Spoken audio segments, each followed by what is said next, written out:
전세 계약이 끝나기 전 신규 세입자가 구해져 이사 날짜를 앞두고 있었습니다. 그런데 갑자기 이삿날을 코앞에 두고 신규 세입자가 계약을 파기했습니다.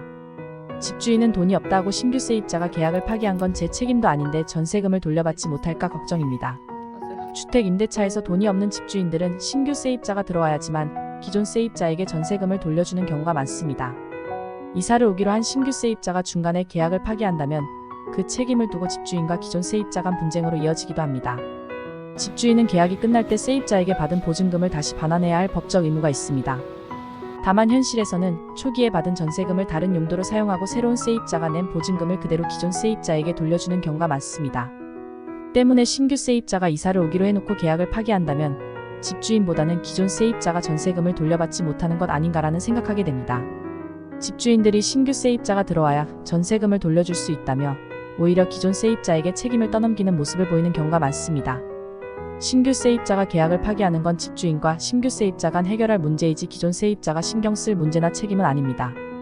가령 기존 세입자가 계약 과정에서 방해했다면 분쟁의 소지가 있겠지만 단순한 개인 사정으로 신규 세입자가 계약을 파기했다면 집주인은 기존 세입자에게 제때 전세금을 반환할 의무와 책임이 있습니다.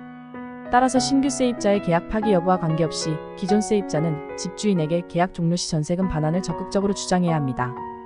다만 기존 세입자는 신규 세입자와의 계약 파기가 일어난 상황에서 관리비나 월세 정도는 책임져야 하는 경우가 발생할 수 있습니다. 전세금을 돌려받지 못해 해당 주택에서 계속 거주하는 것에 따른 책임이 생긴다는 것입니다. 전세 임대차에서는 월세가 발생하는 경우는 드물지만 관리비는 지급할 책임이 있으며 월세 임대차에서는 월세와 관리비 등을 집주인에게 지급해야 합니다. 한편 신규 세입자의 계약 파기로 전세금 반환 시기가 늦어지더라도 자금적인 여유가 돼 이사가 가능한 세입자는 임차권 등기 제도를 활용하는 게 좋습니다. 임차권 등기는 새로운 주택에 이사해 기존 주택의 전입신고가 빠지더라도 대항력과 우선 변제권을 유지시켜주는 제도입니다.